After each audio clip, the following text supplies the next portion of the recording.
सज्जन श्रोते, चिंतक, वाचक, पाठक, साधक, आता पुन्हा जाऊया. काय नमनात घडतं दिसतं ते पाहूया. निशब्द समाधीत जीवा भव पार होई. निशब्द समाधीत जीवा भव पार होई. देह मन भाव इंद्रियेती साधी, त्रिगुणांचे नादी जीव फिरताती भादी. फिरुनी फिरुनी होई मेटा कुठी, परी सत्ता नाही कधी गाठी भेटी. फिरण्या भ्रमण्या जीवनी रमण्या, जीवला चावती निर्लज्ज सती. खाऊनी आमार सोसे दैन्य दुःख फार, वाहता ती तोची भार जीव वरतेवर. आता तरी जीवा होई तू जागा, सत्य शोधनात निरंतर जागा. जरा शांत राही अंतरात पाही, नेहमी म्हणती ऐसे दिसे कारे काही. अंतरात दृष्टी मावळते सृष्टी, नाही पडत असे काही दृष्टी भेटी. जेथ काही नाही तेथ शांती पाही, शांती जेथ राही तेथ सत्य जीवा पाही. शांत स्वरूपी मौनात राही, निशब्द समाधीत जीवा भव पार होई. असतं काय? देह मन इंद्रियांचे वेगवेगळे भाव घेऊन त्याच्या नादी लागून जीव सतत फिरत फिरत फिरत असतो. तिकडे फिर तिकडे फिर, इकडे जा तिकडे जा, हे बघ ते बघ. त्याची अक्षरशः मेटाकुटीला येतो, परंतु सत्य काही कधी त्याला गावत नाही. मात्र एकदा का फिरण्याची भ्रमण्याची आणि बाहेर जाण्याची सवय लागली इंद्रियांना, की इंद्रिय बाहेर जाण्यातच सारखी रमतात आणि जीव सुद्धा निर्लज्जासारखे सतत बाहेर ख्याली म्हणजे बाहेरचा विचार करतात. वरचेवर बाहेर जाऊन वेगवेगळे अपमान निंदा सहन करून मार सुद्धा सोसतात आणि दैन्य दुःख त्यांच्या वाट्याला येते. पण तू जीव काही आपला बाहेर ख्याली पण टाकत नाही आणि हेच बाहेर ख्याली पण वरचेवर धारण करून पुन्हा पुन्हा जीव जन्माला येतात, मरतात आणि कधीच त्यांच्या इंद्रियांचं बाहेर जाणं, बहिर्मुख असणं, भटकणं काही थांबत नाही. आणि त्यांच्या पाठी लागलेलं जन्ममृत्यूचं लचान काही, ते जन्ममृत्यूचं लचान सुद्धा काही सुटत नाही. म्हणून म्हटलेलं आहे, आता तरी जीवा होई तू जागा, सत्य शोधनात निरंतर जागा. तेव्हा हे जीवा आता तरी तू जागा हो, जागृतीत ये आणि शोध आणि सत्य शोधण्यासाठी तू नेहमीच जागा. जागा म्हणजे बाबा रे, सत्य शोधण्यासाठीच तू नेहमी जिथे कुठे जायचं तिथे जा, अन्यथा उगीच मजा मारण्यासाठी जाऊ नकोस. आता सत्य शोधायचं असेल तर कुठे जायचं? जरा जरा शांत राही अंतरात पाही, मी म्हणती ऐसे दिसे कारे काही. तू स्वतःला सतत मी मी मी मी म्हणतोस, पण जरा डोळे मीट, स्तब्ध हो आणि दृष्टी आत ठेव, प्राणावर ठेव आणि खरोखर तिथे मी असं काही आहे का नाही तू बघ. तिथे तुला मी असं काहीच दिसणार नाही.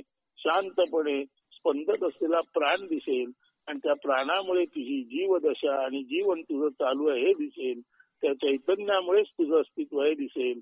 आणि असं असताना तुझ्या अंतरंगात मी असं काहीच नाही आणि मी असं जर काहीच नाही तर बाहेर तू सतत मी मी मी मी म्हणून नको ती झक कशाला मारतोस, कशाला जागोजागी जातोस, भटकतोस, अपमान निंदा सहन करतोस.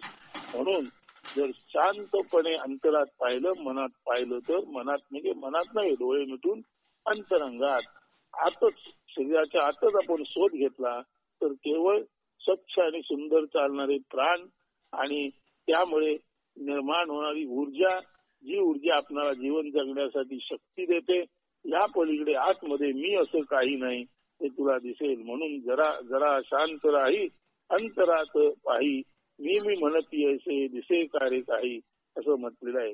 आणि अंतरात जर तुम्ही नीट दृष्टी दिली तर अंतरात दृष्टी मावळते सृष्टी.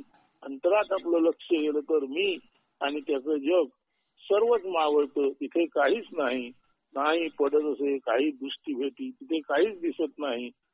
मात्र जेथ काही नाही तेथ शांती पाही.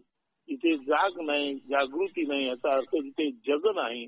तिथे मी म्हणणारा कोण नाही. तिथे मी नाही, तिथे तू नाही. मी तूपणाची बोळवण झालेली आहे. तिथे गर्दी नाही. मी पासून ते पर्यंत किंवा मी आम्ही तू तुम्ही तो ती ते त्याची अशी कुठलीच गर्दी नाही. कारण तिथे मीच नाही. म्हणून अंतरात दृष्टी गेली तर सर्व सृष्टी मावळते, सर्व जग नाहीच होतं. माझे तुझे पण संपतं आणि एका परमशांतीचा जन्म होतो. म्हणून अंतरात दृष्टी मावळते सृष्टी, नाही पडत असे काही दृष्टी भेटी. काहीच दृष्टीला भेटत नाही. जेथ काही नाही तेथ शांती पाही. तिथे काहीच नाही, तिथे ती परम शांती आहे, ती तुला अत्यात भेटते. आणि शांती जेथ राही तेथ सत्य जीवा पाही. तर परमशांती हेच जीवनातलं सत्य आहे. ते तुला तुझ्या अंतरंगात भेटेल. आणि मग शांत स्वरूपी मौनात राही. तुझ्या या शांत स्वरूपामध्ये काही न बोलता तू मौनात राहा आणि निशब्द समाधीत जीवा भोपारो होई. आणि अत्यंत निशब्दपणे समत्वाच्या अधीन, वर खाली नाही, तुझं माझं नाही, श्रीमंत गरीब नाही, भेदाभेद नाही, अमंगलता नाही, अशी स्थिती म्हणजेच परम शांत स्वरूप मांगल्य. त्यामध्ये हे जीवा तू भवपार होई. या विश्वातून पलीकडे जाशील आणि असा शांतीतून आणि असा शांतीमुळे तू जर भवपार झालास तर पुन्हा तुला या गजबजलेल्या गोंधळलेल्या विश्वामध्ये येण्याची, पुनर्जन्म येण्याची गरजच पडणार नाही. आता पुढे ही जी आपली इंद्रिय आहेत, ती इंद्रिय आपल्याला कशी नाचवतात, त्याचा आपल्याला उपयोग किती आहे किती नाही हे आपण आता नमनात पाहूया.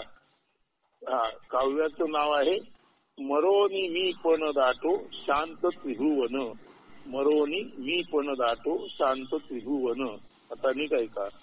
घडो वाटे जरी सहज भोग त्याग, दशे साधनांचा नसे उपयोग, कर्म ज्ञानेंद्रिये ठरे ओढे पार, पाषाण सांगडी ऐसा भव पार, स्वये मागुनिया माधवी ती फार, नेमी गाणे जीवा दुःख भार, अविद्येचे बाळे जीवा लंपट करीती, नासवीती त्याते ज्याचे साठी असती, सुजन हो जाणा नसती मित्र तुम्हासाठी, दश साधने तुमचे चाकर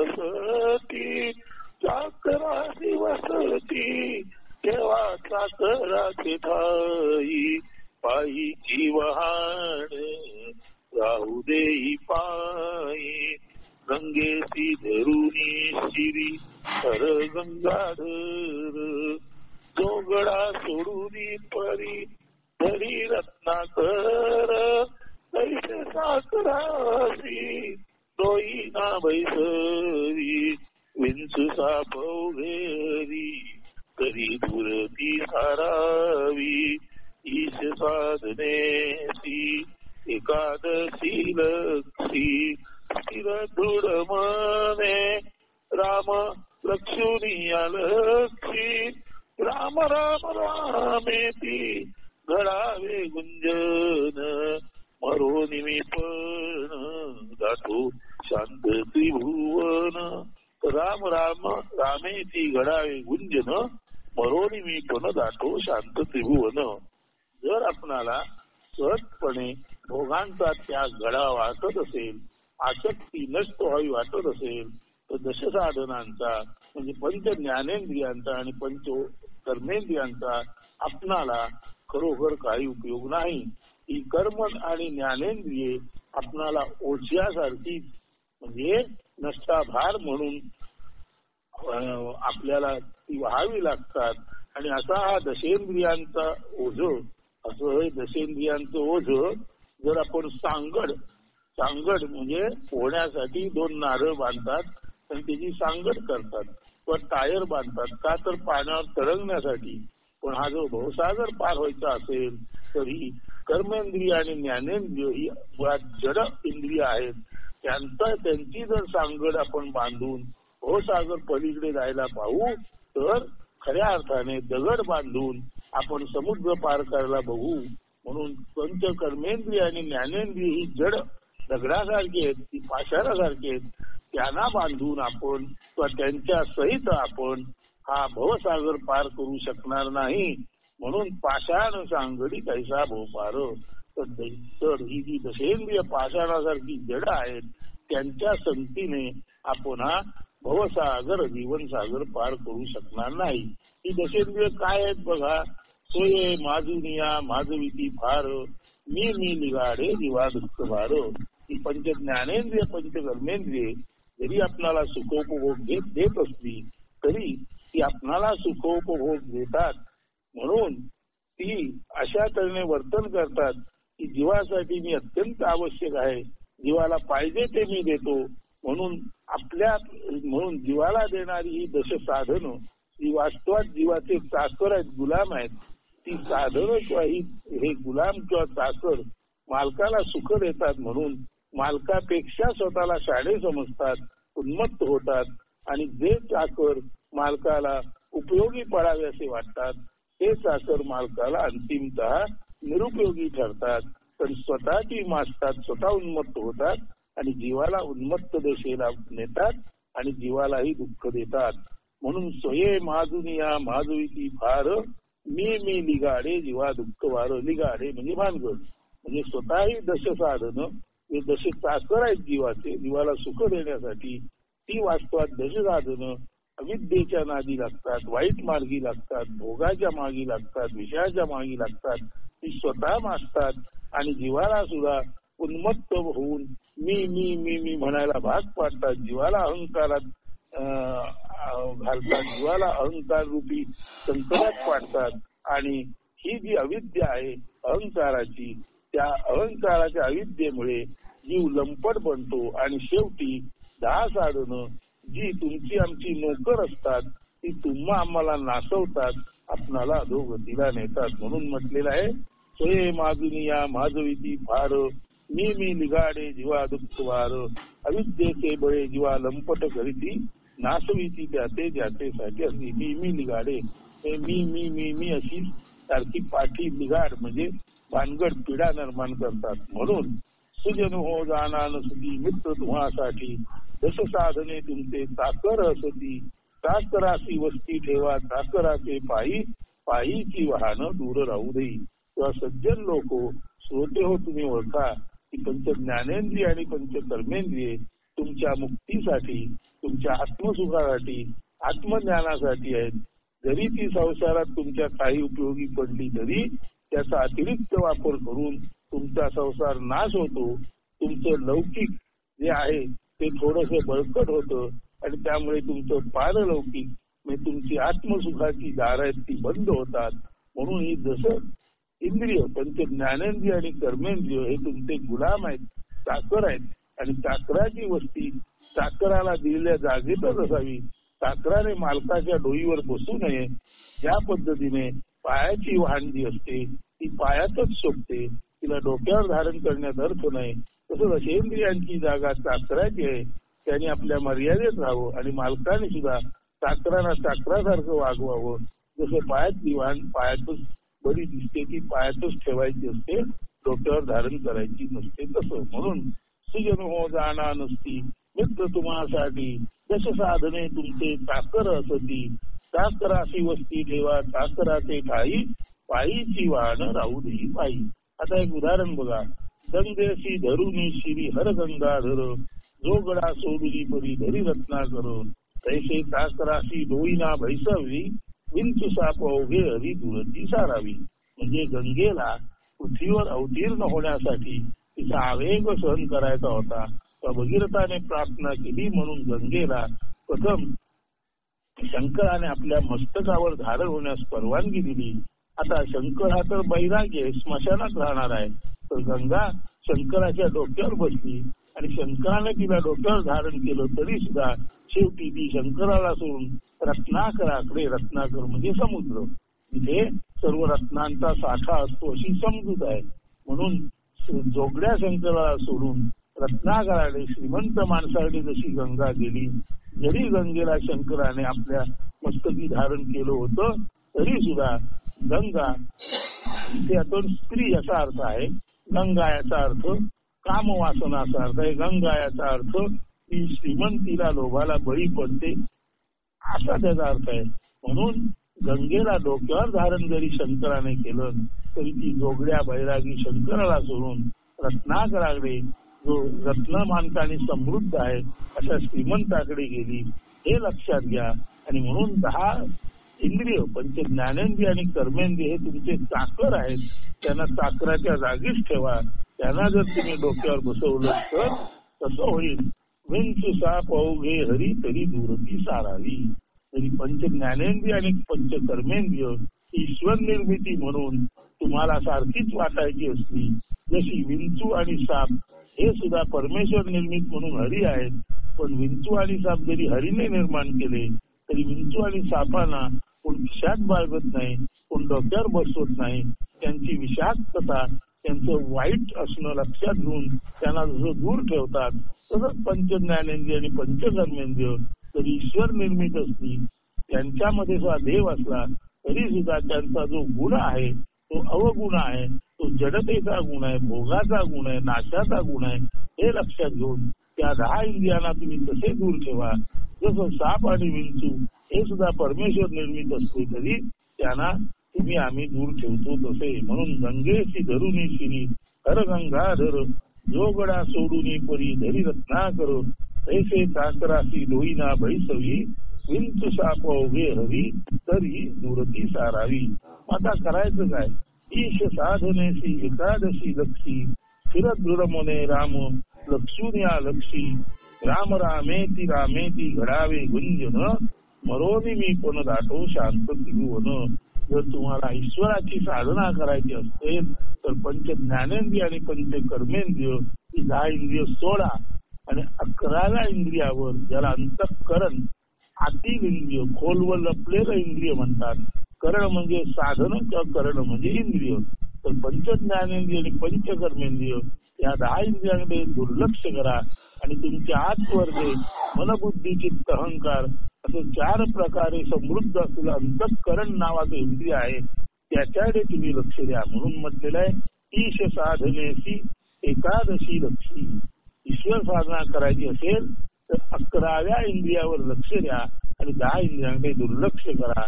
आणि त्या इंद्रियामध्ये मनबुद्धी चित्त अहंकार म्हणून जे अंतःकरण झालेलं आहे त्या अंतःकरणावर लक्ष ठेवा. स्थिर दृढ मने राम लक्षुन्या लक्षी. त्या अंतःकरणामध्ये, त्या मनरूपी भांड्यामध्ये तुम्ही राम धारण करा. जो राम कसा आहे? एक पत्नी एक वाणी आहे. जो राम कसा आहे? जनतेचे रक्षण करणारा आहे. जो राम कसा आहे? लोकानुरंजन करणारा आहे. जो राम कसा आहे? व्रती आहे, तपी आहे, शूर आहे आणि एवढं करून अध्यात्म मार्गी, शिवमार्गी आहे. अशा रामाचं तुम्ही अंतःकरणात चिंतन करा. म्हणून 10 साधनांकडे दुर्लक्ष करा, 10 इंद्रियांकडे दुर्लक्ष करा आणि एकादशी म्हणजे 11व्या इंद्रियाकडे, साधनाकडे म्हणजे अंतःकरणाकडे तुम्ही लक्ष द्या. त्या अंतःकरणात तुम्ही रामाला धारण करा आणि स्थिर दृढ मने राम लक्षुन्या लक्षी. अंतःकरणात राम बसवा, रामाकडे लक्ष द्या आणि रामाकडे लक्ष देता देता तुम्ही स्वतःच्या आत्म्याकडे लक्ष ध्येय म्हणून बघा. म्हणून ईश साधनेची एकादशी लक्षी, स्थिर दृढ मने राम लक्षुन्या लक्षी. पंच ज्ञानेंद्रिय आणि पंचकर्मेंद्रियाकडे दुर्लक्ष करून मनामध्ये रामाला धारण करून त्या रामाकडे लक्ष देत देत रामाच्या मदतीने, रामाचा बाण वापरून, रामाचा नेम, रामाचं व्रत, त्याचं तपपूत अंतःकरण, रामाची तपस्या, रामाचं ध्येय आणि रामाचे पावित्र्य आपल्या मनामध्ये धारण करून त्याच्याकडे लक्ष देऊन लक्षी आत्मारामाकडे म्हणजे मूळ निर्गुण निराकार तत्वाकडे ध्येयाकडे लक्ष द्या. आणि असं होताना तुमच्या मनात राम राम रामेती घडावे गुंजन. राम राम राम इति राम राम राम इति याप्रमाणे राम राम रामेती घडावे गुंजन. आणि राम राम राम राम याचं गुंजन होता होता मरोनी मी पण राम म्हणताना मरा मरा मरा असा बोल होतो. म्हणून राम राम राम राम म्हणताना तुम्ही आपल्या मनाला विसरा, नावाला विसरा, तुम्ही स्थूल सूक्ष्म कारण देहाला विसरा आणि आत्मारामाला म्हणजे तुमच्या आत्म्याकडे लक्ष द्या आणि त्याला प्राप्त करून घ्या. मग काय घडेल? राम राम रामेती घडावे गुंजन मरोनी मी पण दाटो शांत त्रिभुवन. असं राम राम राम म्हणताना ते गुंजन होताना संपूर्ण बाह्य जगत, संपूर्ण मटेरियल वर्ल्ड जे आहे, भौतिक जग आहे ते नाहीच होईल आणि संपूर्ण त्रिभुवन जी आहेत ती मटेरियल लेस म्हणजे त्याच्यातील भौतिकता राहील आणि केवळ चैतन्य उरेल. त्या चैतन्याकडे तुमचं लक्ष जाणं म्हणजेच 10 इंद्रियांना दुर्लक्षून मनामध्ये रामाची स्थापना करून त्याच्या योगे त्या रामाच्या सान्निध्यात आत्मारामाकडे म्हणजे निर्गुण निराकार अधिष्ठानाकडे लक्ष देणं. म्हणून ईश साधनेशी एकादशी लक्षी स्थिर दृढ मने राम लक्षून या लक्षी राम राम रामेती घडावे गुंजन मरोनी मी पण दाटो शांत त्रिभुवन असं म्हटलेलं आहे. आता असे नमनी साधू कसे असतात? तर साधू संत केवळ पूज्य भगवंत. साधू संत हे केवळ भगवंतच आहेत, पूजनीय आदरणीय वंदनीय प्रार्थनीय भगवंतच आहेत. का तर ऐका, संचित जाळूनी प्रारब्धाची राख सहज माखुनी साधू दक्ष शांत क्रिया मानते श्वासा परिताले कैवल्यात साधू चाले बोले डोले व्यक्तित्व रहित साधू असतो व्यक्त विना केंद्र परी समग्र अस्तित्व अकर्ता सूनी एकमेव करता सर्विता भोक्ता तुझी भगवंता नमनात सोये सर्व मने व्यापुनी विश्वमनी निराकार सर्वाकारी भरुनी व्यापुनी भरुनी असती संन्यस्त साधू संत केवळ भगवंत. तर हे जे साधू असतात त्यांनी संचित आणि प्रारब्ध, संचित म्हणजे अनेक जन्माचं साठवलेलं आणि प्रारब्ध म्हणजे चालू जन्मामध्ये त्यातील आणलेला भाग. संचित म्हणजे पाठच्या अनेक जन्माचं साठवलेलं कर्मफळ आणि प्रारब्ध म्हणजे या जन्मात भोगण्यासाठी आणलेलं फळ. तर संचित आणि प्रारब्ध यांची साधूंनी राख केलेली असते. साधू अमनी आणि नमनी असल्यामुळे ज्याचं मन गेलं, ज्याचं केंद्र गेलं, त्याचं संचित आणि प्रारब्ध नष्ट झालं. म्हणून संचित आणि प्रारब्ध जाळून त्याची राख केलेली असते साधूंनी आणि ती राखच आपल्या अंगाला भस्म धारण विधी करताना ती संचित आणि प्रारब्धाची राख म्हणजे भस्म साधूंनी आपल्या संपूर्ण शरीराला लेपन केलेलं असतं. आणि असा हा संचित आणि प्रारब्ध जाळून त्याच्या राखेत भस्मात लेपन केलेला साधू अंतःकरणामध्ये न मन अमन म्हणजे कोरा निशेष कैवल्यात असतो. म्हणून संचित जाळून प्रारब्धाची राख सहज माखुनी साधू दक्ष शांत. आणि हा साधू अत्यंत दक्ष, समोर जे दिसतं ऐकू येतं ते टिकताना अतिशय सावध असतो. परंतु मनाच्या पातळीवर तो अमन किंवा नमन असतो. तर मनाचे अमन आणि नमन झालेला आणि इंद्रियांद्वारे दिसणारे अचूकतेने टिकणारा, त्याच्यामध्ये कोणतंही ऍडिशन न करणारा, त्याच्यातून काही न वगळणारा, आपल्या मनाचं काही न घालणारा. आता तर त्याचं मन राहिलेलंच नाही. त्यामुळे आपल्या मनाचं त्यात ऍड करणं, संस्कृती ऍड करणं, पाप पुण्य ऍड करणं, हे पाप त्याच्याकडून होणारच नाही. तसा हा अमनी नमनी साधू असतो, ज्याचं मन परमशांत असतं आणि ज्याची इंद्रिय समोर जे जे आहे ते तसं त्या तसं पाहू शकतात, जे ऐकू येतं ते नीट ऐकू शकतात आणि त्यातून होणारा सत्याचा बोध अशा साधूचं मन अमन झालं असल्यामुळे त्याची बुद्धी प्रज्ञेत रूपांतरित झालेली असते. त्यामुळे अशा साधूची प्रज्ञा जे सत्य आहे ते ऐकू शकते, पाहू शकते आणि त्यानुसार शांत निवांतपणे साधू जगू शकतो. तर असा अमनी नमनी साधू आहे. त्याने संचित आणि प्रारब्ध याची आपल्या अमनामुळे आणि बुद्धीचं रूपांतर प्रज्ञेत झाल्यामुळे त्याने संचित आणि प्रारब्धाची राख केली आहे आणि संचित आणि प्रारब्धाची राख अंगाला पासून हा अमनी प्रज्ञावान साधू शांत दक्षतेने सर्व पाहत आहे, ऐकत आहे. असं असल्यामुळे याचं प्रारब्ध आणि संचित नष्ट झालं. त्याचं क्रियमान चालू वर्तमान कसं असणार? क्रियमान ते कैवल्यात साधू चाले बोले डोळे. आणि त्याचं जे क्रियमान आहे म्हणजे चालू वर्तन आहे तेही श्वासाप्रमाणे सहज त्याच्या वेळेला जे जे योग्य ते अनायसे स्फूर्तरित्या स्पॉन्टेनियसली त्याच्याकडून घडतं. म्हणून संचित आणि प्रारब्धाची राख अंगाला माखून हा नमनी प्रज्ञावान साधू बसलेला आहे. त्याचं वर्तमानाचं वर्तन हे श्वासासारखं सहज आहे आणि प्रत्येक क्षणाला उत्स्फूर्त प्रतिसाद त्याच्यातून उत्स्फूर्ततेने दिला जात आहे. त्याच्यातील जो भगवंत आहे, आत्माराम आहे, तोच हे प्रतिसाद देत आहे. आणि असा हा साधू कैवल्यात साधू चाले बोले डोले. तर असा हा केवळ असणेपणी असलेला साधू, परमशांत साधू कैवल्यात आहे आणि त्याचं चालणं, बोलणं, डोलणं, साध आणि प्रतिसाद हे अत्यंत उत्स्फूर्तपणे आहे. ते प्राणाप्रमाणे सहज आहे आणि सहज उत्स्फूर्तता आणि सहज उत्स्फूर्ततेतून घडणारं जीवन असं याचं क्रियमान आहे.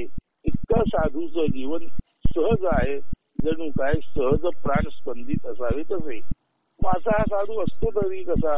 व्यक्तित्व रहित साधू असतो व्यक्त, विना केंद्र परी समग्र अस्तित्व. साधू आपल्याला दिसतो पण त्याला व्यक्तित्व म्हणजे त्याची व्याख्या, त्याचं वर्णन, त्याची माहिती असं काहीच नसतो. तो व्यक्तित्व म्हणजे आपलं वर्णन विसरलेला, आपण अमुक तमुक आहोत असं त्याला स्वतःला माहित नसतं.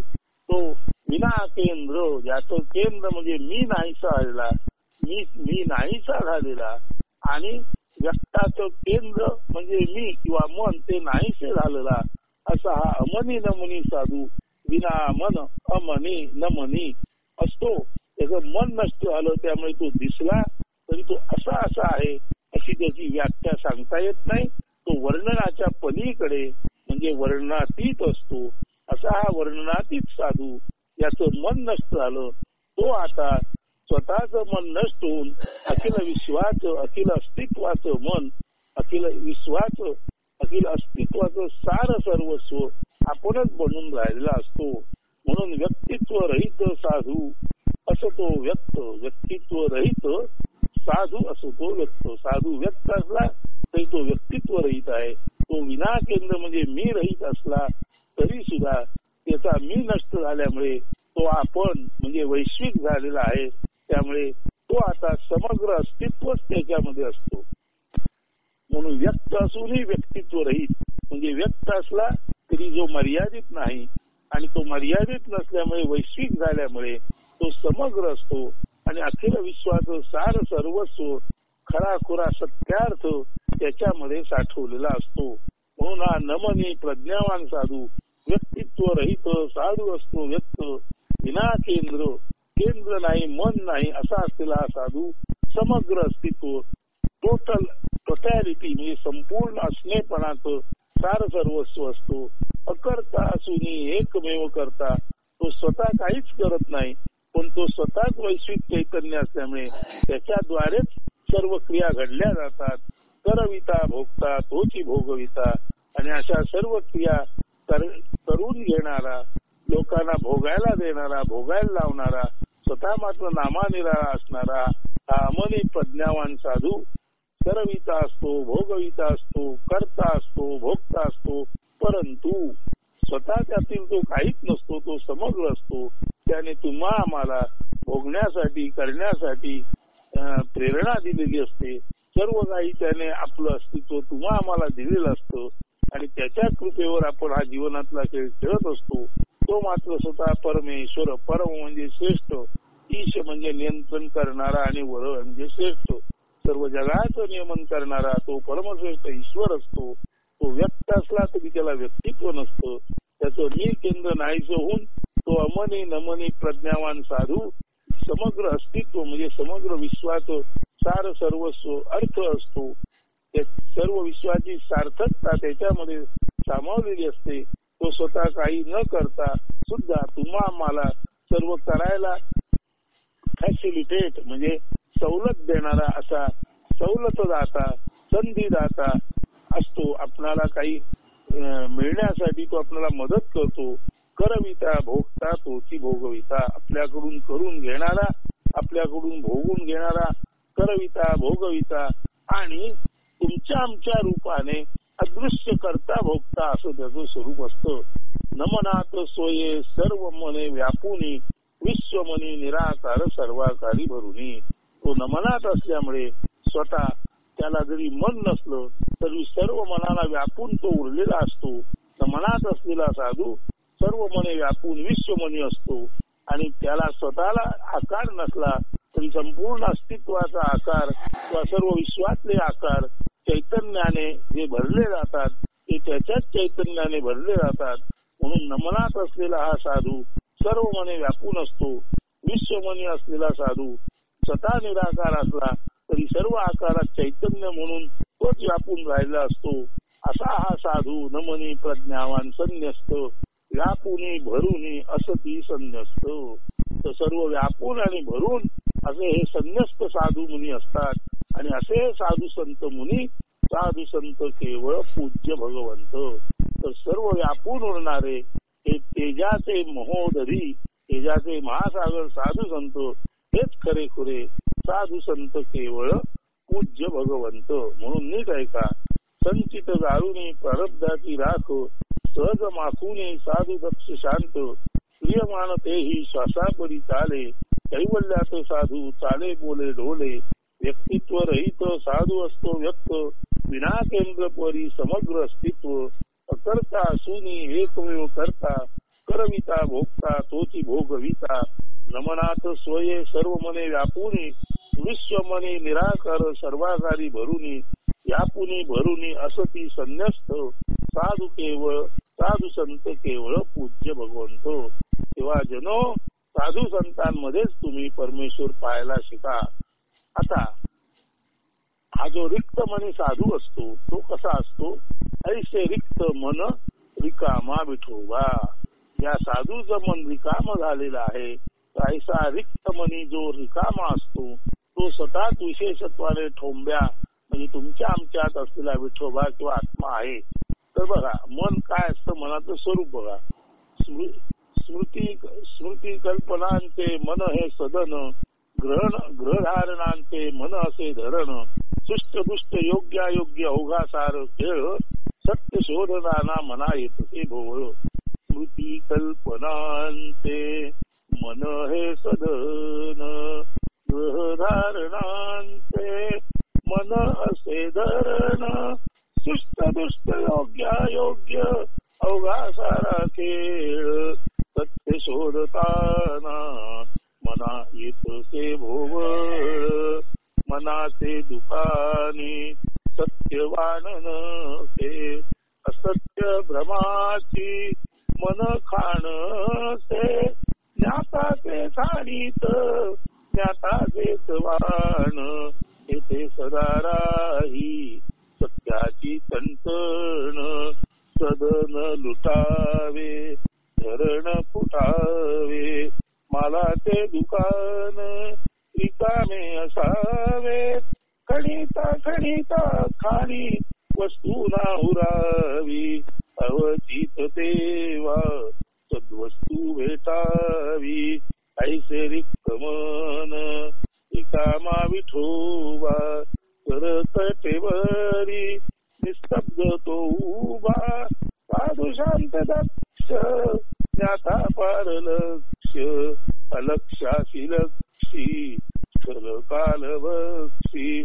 सद्वस्तू निजांगे केवळ ते शून्य गुणाकारी अवघे एकमेळ अनन्य स्पंदनात चैतन्य स्फुरण तेची करीत से जीवांचे भरण पोषण जलघटी दिसे आदित्याचे बिंब चैतन्य मिशे जीवी ब्रह्म प्रतिबिंब दिसे भासे त्यासी सहज नकार अवघे शांत मौन ब्रह्माचा ओंकार. हे बघा, हे रूपक आहे, ते नीट समजून घ्या. आपलं मन काय आहे? मन हे स्मृती कल्पनांचे घर आहे. स्मृती कल्पनांचे मन हे सदन ग्रहधारणांचे मन असे धरण. आपलं मन म्हणजे ज्या स्मृती आहेत, कल्पना आहे, असं एक घर आहे. आणि आपले ग्रह विग्रह पूर्वग्रह दुष्टग्रह सुग्रह कुग्रह वेगवेगळ्या धारणा यांचं मन धरण आहे. स्मृती कल्पनांचं हे घर आहे आणि वेगवेगळ्या ग्रह विग्रह प्रतिग्रह पूर्वकल्पना धारणा योग्य अयोग्य अशा गोंधळात ते भरलेलं मन हे एखादं धरण आहे. सुष्ट दुष्ट योग्य अयोग्य अवघा सारा खेळ त्या मनाच्या सदनात आणि मनाच्या धरणात सुष्ट दुष्ट योग्य अयोग्य असा सर्व खेळ चालू असतो. आणि या मनामध्ये सत्य शोधायचं म्हटलं तर सत्य शोधताना मना येतसे भोवळ. तर अशा या गजबजलेल्या सुष्ट दुष्टतेच्या गोंधळात सापडलेल्या ग्रहधारणाने भरलेल्या कृतिकल्पनाने दाटीवाटी झालेल्या मनाला जर सत्य शोधायचं म्हटलं तर मनाला सत्य शोधताना मनालाच भोवळ यायची. मनच ज्याला आपण म्हणतो जड होण्याची शक्यता असते. कारण मनाचे दुकाने सत्यवान नसे. मन हे एक दुकान आहे आणि त्याच्यामध्ये सत्यरूपी वाण किंवा सत्यरूपी वस्तू मिळतच नाही. कारण असत्य मनाची भ्रमखान असे. जसं स्मृती कल्पनांचं मन हे सदन आहे, ग्रहधारणांचं मन हे धरण आहे, तसं असत्य आणि भ्रमाची मन ही खाण आहे. म्हणजे मन हे सदन आहे, धरण आहे, खाण आहे. वेगवेगळ्या तऱ्हेने त्याला भांड्याची नावं दिलेले. धरण सदन म्हणजे घर हे सुद्धा सदनात काहीतरी साठवलेलं असतं, धरणात साठवलेलं असतं, खाणीत साठवलेलं असतं. असं हे मन आहे. पण ते सदन असो, धरण असो, खाण असो, या मनाच्या दुकानात सत्याची वस्तू मिळतच नाही. म्हणून मनाच्या खाणीमध्ये सुद्धा असत्य आणि भ्रम आणि माया आणि मोह यांचाच माल असतो. कारण ज्ञाताचे खाणी तर ज्ञाताचेच वाहन. तर आपण ज्याला मन म्हणतो ते आपल्याला ज्ञात आहे आणि आपलं ज्ञात मन जे आहे त्याच्यात सर्व ज्ञातच भरलेलं आहे. या ज्ञात मनामध्ये भरलेल्या वस्तू ज्ञात आहेत. म्हणजे तुमचे आमचे राग रोग हेवे दैवे हेवे दावे मत्सर षडविकार त्यानंतर माया मोह तुझं माझं वर खाली सर्व अमंगलता भेदाभेद संस्कृतीचा गोंधळ आणि गोंधळात सापडलेली संस्कृती खोट्या समजुती आणि समजुतीचं खोटेपण असं सर्व काही त्या मनामध्ये भरलेलं आहे. कारण मन हे आपल्याला माहीत असलेली गोष्ट आहे आणि माहीत असलेल्या गोष्टीमध्ये माहीत असलेलीच वस्तू साठते. माहीत असलेली वस्तू जी आहे ती नाशिवंत आहे. त्यामुळे आपलं मन हे सुद्धा अशा नाशिवंत मालाने भरल्यामुळे मन हे सुद्धा नाशिवंतच बनलेलं आहे. वास्तवात मन हे चैतन्य साठवायचं भांड आहे. त्याच्यामध्ये आपण नको त्या गोष्टी भरलेल्या आहेत. त्यामुळे आपलं मन ज्ञात आहे. म्हणजे आपलं मन ज्ञातातल्या गोंधळात आपण ओळखतो आणि गोंधळलेलं मन आणि त्यामध्ये असलेला गोंधळलेला माल हा बाहेर काढल्याखेरीज मनाला सत्याचा स्पर्श होणार नाही. म्हणून मनाच्या दुकानात सत्य वस्तू नसते. कारण मन हे असत्य आणि भ्रमाची खाण असते. आपल्याला माहीत असलेल्या खाणीत माहीत असलेलीच वस्तू राहणार आणि माहीत असलेली वस्तू ती गोंधळाची आहे. त्यामुळे आपल्या मनामध्ये म्हणजे ज्ञात मनामध्ये गोंधळच असणार. तिथे सत्याची चणचण तिथे सत्य मिळणं दुष्कर आहे, कठीण आहे असा त्याचा अर्थ. मग यासाठी काय करावं तर यासाठी हे मनाचं धरण मनाचं दुकान मनाची खाण कुटावी आणि त्यातील घाणेरडा माल बाहेर पडून जावा. म्हणून म्हटलेलं आहे सदन लुटावे धरण कुठावे हे मनरूपी घर चोराने लुबाडून न्यावं आणि हे मनरूपी धरण कोणीतरी फोडावं की ज्या योगे या सदनातील चुकीच्या वस्तू आणि या धरणातील घाण पाणी सांडपाणी असत्य गोष्टी निघून सदन आणि धरण रिकाम होईल. मालाचे दुकान रिकामे असावे. हे असत्य माल भरलेलं दुकान ते रिकाम व्हावं. ते धरण फुटावं. घर लुटावं. खणिता खणिता खाणी वस्तू ना उरावी. आणि या मनामध्ये आपण खणत एवढं राहावं आतील सर्व बाहेर पडून जावं. आणि अशी एक वेळ यावी की त्या मनरूपी खाणीत किती खणलं किती खोलवर गेलं तरी काही नाही असं कोरे पण मिळावं. आणि जेव्हा मनातील सर्व इनपुट तुम्ही बाहेर टाकता तेव्हा खणिता खणिता खाणी वस्तू ना उरावी. ती मनरूपी खाण खोदत गेल्यानंतर मनातील सर्व घाण वस्तू नाहीशा होतात. कुठलीच वस्तू उरत नाही. अवचित तेव्हा सद्वस्तू भेटावी. आणि अचानकपणे तेव्हा सद्वस्तू आत्मप्रकाश आपल्याला मिळतो. आणि असं सर्व वस्तू जाऊन आत्मप्रकाशाने भरलेलं मन जेव्हा तुमच्या हाती लागतं ते मन मात्र ऐसे रिक्त मन रिकामा विठोबा. असं रिकाम मन म्हणजेच करकटेवरी पाय विटेवरी असा असलेला हा जो रिकामा विठोबा आहे तो रिकामा विठोबा म्हणजेच हे रिक्त मन. रिक्त मनामध्ये प्रचंड जीवनाची ऊर्जा आहे. जसं विठोबाकडे बघून सर्व भक्तांना ऊर्जा मिळते. दिसायला विठोबा करकटेवरी पाय विटेवरी आहे पण त्याच्याकडे बघून जशी अनेकांना ऊर्जा मिळते तसाच हा विठोबा आतमध्ये रिक्तपणे उभा आहे. आणि जेव्हा मनाची खाण खणता आतील घाणेरड्या वस्तू जातात तर सद्वस्तू म्हणजे आत्मचैतन्याचा प्रकाश तिथे पाहायला मिळतो. आणि हा मनाच्या खाणीतील आत्मप्रकाशाचा ठेवा म्हणजेच बाहेर उभा असलेला विठोबा.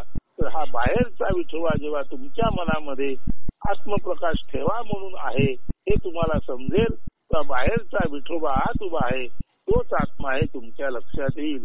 तर ऐसे रिक्त मन रिकामा विठोबा करकटेवरी निस्तब्ध उभा. अशा रिक्त मनामध्ये करकटेवर पाय विटेवर देऊन म्हणजे आपल्याच हृदयात तो विठोबा तो आत्मा आणि आत्मचैतन्य आपल्याला भेटतो. आणि असा विठोबा आणि आत्मचैतन्य भेटलेला जो साधू असतो नमनी प्रज्ञावान साधू असतो असा साधू शांत दक्ष ज्ञाता पार लक्ष. तर असा हा साधू जो नमनी प्रज्ञावान आहे ज्याला आतमध्ये विठोबा भेटलेला आहे आत्मा भेटलेला आहे तो अत्यंत सावधपणे ज्ञाताच्या पलीकडे अज्ञाताकडे त्या विठोबाच्या आत्म्याच्या साह्याने लक्ष देऊन असतो. आणि अशा वेळेला अलक्षाशी लक्षी फलकाल बक्षी. अशा वेळेला साधू अलक्षाशी लक्षी म्हणजे ज्याचा भेद करणं कठीण अशा आत्मतत्वाचा सुद्धा भेद करतो. आणि स्थल काल भक्षी आणि त्याने स्थल आणि काळाला स्वतः खाऊन टाकलेलं असतं.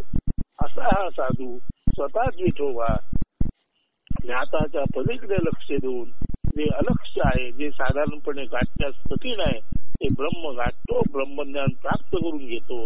आणि ते करताना स्थल आणि काल त्याने पोटात जिरवलेले असतात. स्थल काल उरलेलेच नसतात. म्हणून म्हटलंय सद्वस्तू निजांगे केवळ ते शून्य. जे ब्रह्म आहे ती सद्वस्तू आहे ते निजांगे. ते त्याच्या अंगाने पाहायला गेलं तर त्याला अंग नाहीच त्याला आकार नाहीच त्याला गुण नाहीच. सद्वस्तू नेमकी तिचं अंग कसं आहे पाहायला गेलं तिचा गुण कसा आहे पाहायला गेलं तर सद्वस्तू निजांगाने तिच्या अंगाच्या बाजूने तिच्या गुणाच्या बाजूने निर्गुण निराकार आहे. ते केवळ शून्य आहे. गुणाकारी अवघे एकमेव अनन्य. आणि हे शून्य म्हणजे गुण आणि आकार या दृष्टीने एकमेव अनन्य म्हणजे गुण आकार खाऊन गुण आकार रिचवून जिरवून हे शून्य निर्माण झालेलं आहे. त्यामुळे शून्यामध्ये गुण आकार रिचवलेले जिरलेले असतात पण शून्याला आकार नसतो. परंतु हे शून्य अनन्य याच्यासारखं दिसतोय प्रभावी कोणतंच शून्य नाही. अनन्य अन्य नाही असं हे महाशून्य आहे. हे महाशून्य म्हणजे हे कैवल्य म्हणजे साधूची नम्रता आणि साधूची प्रज्ञा ही संपूर्ण भौतिक गोष्टी रिचवून शून्य आकार महाशून्यासारखी असते. असे महाशून्य हेच ते आत्म्याचं रूप, हेच ते नथिंग, ज्या नथिंग मधून एव्हरीथिंग कम्स आउट. हे नथिंग मधून सर्व जन्माला येतं. असे हे महाशून्य हेच ते सद्वस्तू निजांगे केवळ ते शून्य गुणाकारी अवघे एकमेळ अनन्य. गुण आणि आकार यांचा एकमेळ साधून यांना एकमेकात नष्ट करून अनन्य दुसरं नाही असं हे अनन्य महाशून्य असतं. या शून्य एवढं प्रभावी काहीच नसतं, कारण या शून्यातूनच सर्व काही जन्माला आलेलं असतं. या पूर्णातूनच सर्व जन्माला येतं. म्हणून पूर्णातून जे जन्माला येतं तेही पूर्ण, ते ज्याच्यातून काढलं तेही पूर्ण, ते ज्याच्यात मिळवलं तेही पूर्ण. म्हणून निर्गुण निराकारातून जरी सगुण साकार आलं तरी सगुण साकार हे मुळात पूर्ण शून्य आहे याचं भान जेव्हा असेल तेव्हा निर्गुण निराकार आणि सगुण साकार हे दोन्ही मिळून तुझं सगुण म्हणू की निर्गुण रे, सगुण निर्गुण एकू गोविंदू रे. एकू गोविंदू रे, एकू म्हणजे एकमेव, गोविंद म्हणजे इंद्रियांना खेचून घेणारं वेधून घेणारं असं हे महाशून्य आहे. असा आत्मा आहे. सर्व इंद्रिय खरे पाहता त्या आत्म्याकडेच लागली पाहिजेत. त्यासाठी मनाचं नमन झालं पाहिजे, बुद्धीचं प्रज्ञेत रूपांतर झालं पाहिजे. म्हणजे लक्षात येतं की जी सद्वस्तू आहे, जो भगवंत आहे, तो प्रत्यक्षात आकार आणि गुण ज्याच्यामध्ये नष्ट झाले असे एक महाशून्य आहे. तो प्रत्यक्षात तेजोनिधी लोह गोल म्हणजे एक तेजोनिधी, तेजाचा प्रचंड साठा आहे. जणू काही लोह गोल तप्त लोहासारखा तेजाचा साठा असा हा भगवंत आहे. तसा सूर्य तेजोनिधी लोह गोल, तेजाचा साठा आणि लोह गोल तप्त सूर्याच्या गोळ्यासारखा दिसतो. तसा हा आत्मा, तसं हे भगवंत, तसे हे चैतन्य तेजोनिधी आहे. ते लखलखित आहे, ते गोलाकार आहे. परंतु गोलाकार याचा अर्थ त्याच्यामध्ये नेमका आकार नाही. आकार असा गोळा झाला अशा अर्थी गोलाकार. त्याच्यामध्ये नेमका गुण नाही, गुण एकत्र गोळा झाले अशा अर्थी गोलाकार. म्हणून गोलाकार म्हणजे जिथे आकार आणि गुण गोळा झालेले आहेत आणि दर्शनाच्या पातळीला ते नष्ट झालेले आहेत. गुण आणि आकार वेगवेगळे न राहता ते जिथे गोळा होतात अशा गोळ्याचा आकार जो असतो तसं हा शून्य म्हणजे हे महाशून्य आहे. ज्याच्यामध्ये गुण आणि आकार गोळा झाल्यामुळे हे महाशून्य गोलाकार आहे. ज्याच्यात दिसायला तर काहीच नाही, परंतु त्याच्यातूनच सर्व गुण आणि आकार जन्माला येतात. म्हणून हे नथिंग आहे, हे पूर्ण ब्रह्म आहे. त्याच्यातूनच एव्हरीथिंग जन्माला येते. म्हणूनच निर्गुण निराकार अशा गोलाकार म्हणजे आकार आणि गुण गोळा झालेल्या गोळ्याच्या आकारातून चैतन्याच्या आकारातूनच सगुण साकार आलेला आहे. म्हणून सज्जन हो, निर्गुण निराकार आणि सगुण साकार हे प्रथम आणि शेवट निर्गुण निराकार गोलाकार म्हणजे गुण आणि आकार याची एकत्र बेरीज झालेली आणि चैतन्यात विसर्जित झालेलं आत्मचैतन्य आहे. त्याचा विसर तुम्ही पडू देऊ नका. म्हणून म्हटलेलं आहे सद्वस्तू निजांगे केवळ ते शून्य. सद्वस्तू तिला अंगाच्या बाजून पाहू जाता ते निव्वळ शून्य आहे. गुणाकारी अवघे एकमेव अनन्य.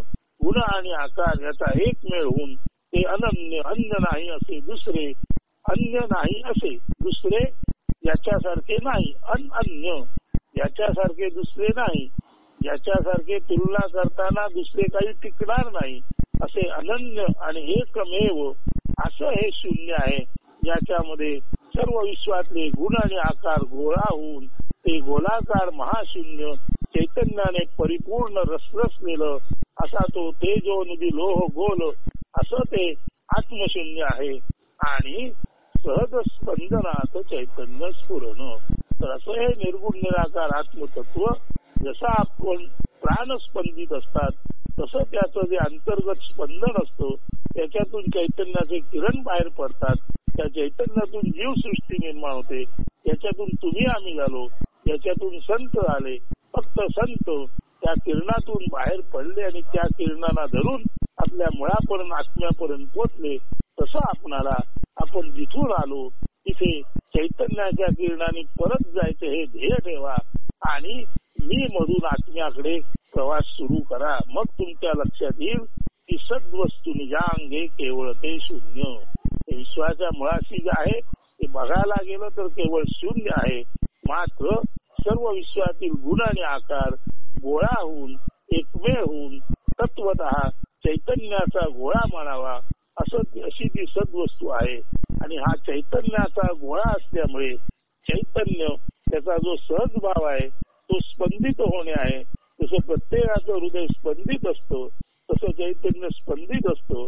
आपण आपल्यातून श्वास टाकतो तसं चैतन्य आपल्यातून किरण टाकतं आणि त्या किरणातून तुम्ही आम्ही निर्माण झालेलो आहोत.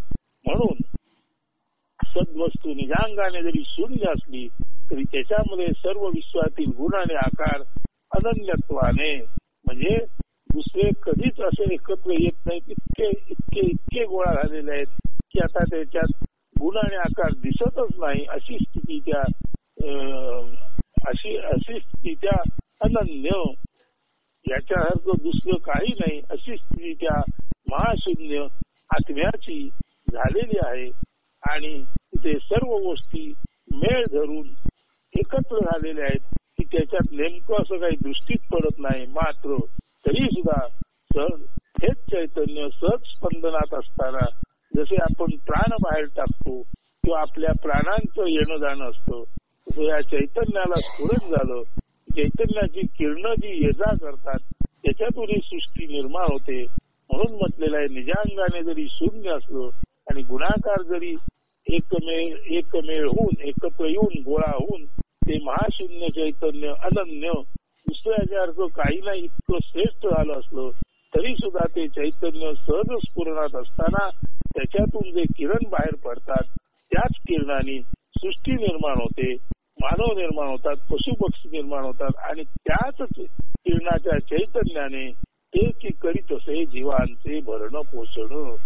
चैतन्याच्या किरणातून जीव निर्माण होतात आणि त्याच किरणातून अन्न वस्त्र निवारा देणारी अवनी निर्माण होते आणि जीवांचं भरण पोषण सुद्धा त्याच चैतन्यातून होतं. असे आत्मचैतन्य असा आत्मा मूलस्थायी पाहायला गेलं तर केवळ शून्य आहे. मात्र तिथे सर्व गुण आणि आकार इतके बेमालून गोळा झालेले आहेत की तिथे गुण आकार दिसत नाही. आणि दिसत नसलं तरी सुद्धा सर्व गुण आकाराची सृष्टी सर्व जीव आणि त्यांचं भरण पोषण या चैतन्याद्वारेच होतं. इतकं हे आत्म्याचं लक्षण नीट लक्षात ठेवा. जलगठी दिसे आदित्याचे बिंब चैतन्य मिशे जीवी ब्रह्म प्रतिबिंब. जसं पाण्याच्या घटामध्ये आदित्याचं बिंब दिसतं तसं तुमच्या आमच्यामध्ये हालचालीतून वेगवेगळ्या भावभावना व्यक्त करण्यातून ऐकणं बोलणं सांगणं समजावणं समजून देणं त्यासारख्या अनेक क्रियामधून आपल्या ब्रह्माचं प्रतिबिंब दिसतं.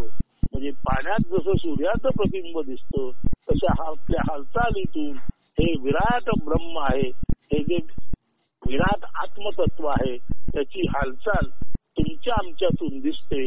म्हणून घटातल्या पाण्याच्या निमित्ताने जसा सूर्य दिसावा तसा आपल्या ह्या चैतन्यपूर्ण देह असलेल्या घटाच्या निमित्ताने आपल्या हालचाली व्यक्त होतात.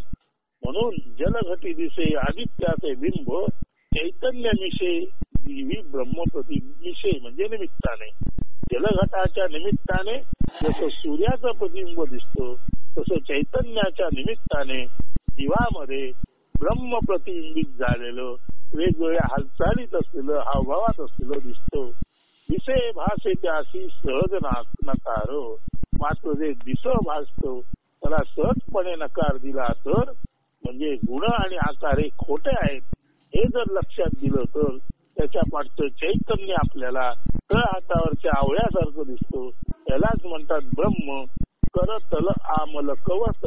म्हणजे करतळावर ठेवलेल्या आवळ्यासारखं ब्रह्म दिसतं. म्हणून दिसणारं भासणारं गुण आणि आकार नाकारू आपण शकलो तर पाठचं चैतन्य आपल्याला जे दिसतं तेच आत्मचैतन्य. म्हणून याची देही याची डोळा नव्हे, डोळे नसताना सुद्धा देह नसताना सुद्धा केवळ जाणीवेने आपण पाहू शकतो. म्हणून दिसे भासे त्याशी सहज नकार. म्हणजे दिसतं आणि भासतं त्याला जर सहजपणे नकार देण्याची आपल्याला शक्ती प्राप्त झाली, म्हणजे दिसणाऱ्या भासणाऱ्या पाठचं चैतन्य आपण पाहू शकलो, तर आपल्या लक्षात येईल अवघे शांत मौन ब्रह्माचा हुंकार. तर हे परब्रह्म आहे, अत्यंत शांत आणि मौनात आहे.